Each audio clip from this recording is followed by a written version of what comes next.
My name is Pam Chrysosimo, and this summer I've been working at a lab in at UCSD. Basically, my job has been to isolate plasma for DNA injections for mice, that is. I'm a double major at Stanford, or at least I hope to be. At this point, I'm going undeclared, and so I'm majoring in bio, and eventually I want to go to med school. So volunteering at a laboratory seemed like a pretty good idea, and I've actually learned a phenomenal amount. I came into the lab at ground zero, knowing nothing about molecular bio, and now I've learned a lot this summer. And so my job is to make DNA, basically, and in order to make DNA, I need to go through two major steps.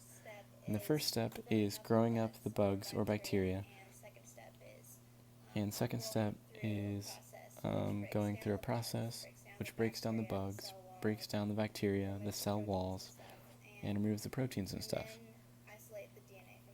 And then isolate the DNA from that. So what I'm going to describe is how to start a culture of DNA, start a small culture of DNA, and that's called inoculation. So the first thing I need to do is I need to figure out what number the plasmid is. For example, today my boss told me to that I'd have to make a culture of NCMVB1 tomorrow. So in order to do that, I need to grow the bugs up overnight. And so I go into her catalog of DNA. Number for BNC is number 32. So I need to remember that number because when I go into the freezer, there's a lot of DNA into little tubes and with certain numbers, and then so rather than wasting my time looking on the tables of all the tubes, there's numbers on the top, so I just remember the number 32. And so the first thing that Delphine taught me was to do label everything. So I got a piece of colored tape, write the number 32. You need three things when you label. You need the name of what it is, the date, and your initials. And so I put number 32, NCMV B71. The date is 8/96, and PC are my initials. And I stick the colored tape on a 3 mil.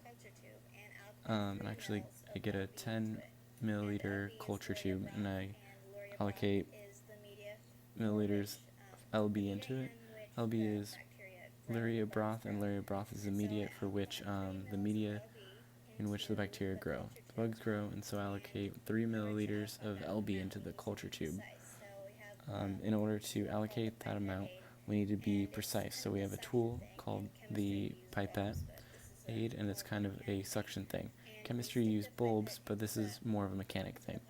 We stick the pipette into the pipette aid and suction up 3 mils of LB, and we put 3 mils of LB into the culture tube. And after that, I need this plasmid. It has to be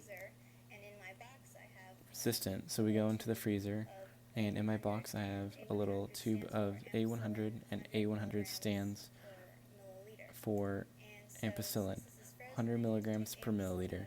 And so since this is frozen, I need to take the ampicillin out of the freezer and put it on the heat block in order to thaw it, because you can't pipette out of something that's frozen. So I put it on the heat block, and once it's thawed, I get a different thing called a pipette men, which is blue, and you use it to pipette small amounts up.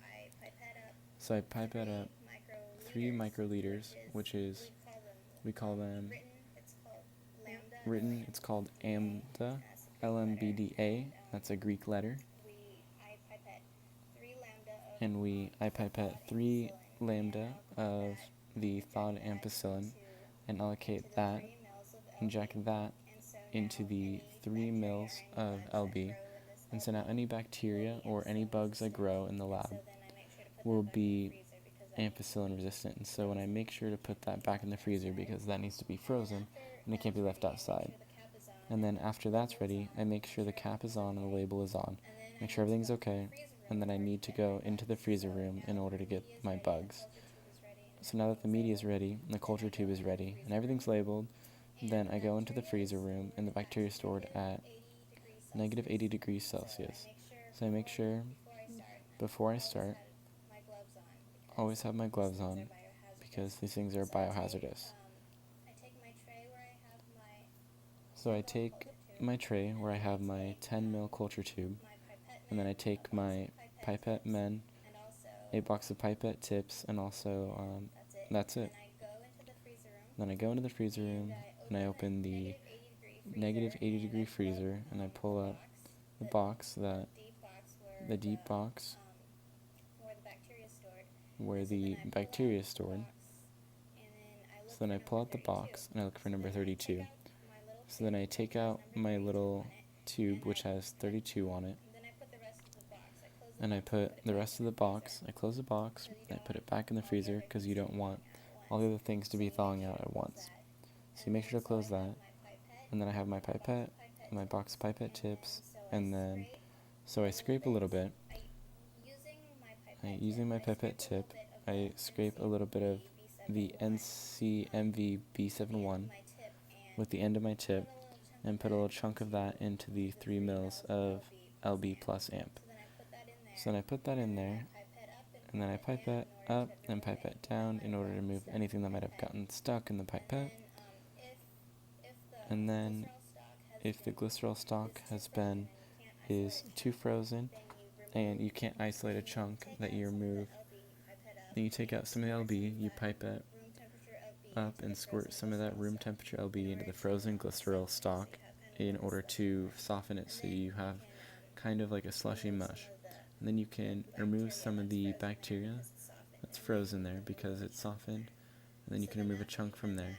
So after you've done that, you scrape a little bit and then put it into the LB amp, and then you twist the cover back on, you put it back in the negative 80 degree freezer, so only that you maybe chilled a little bit, gotten maybe a little bit warmer.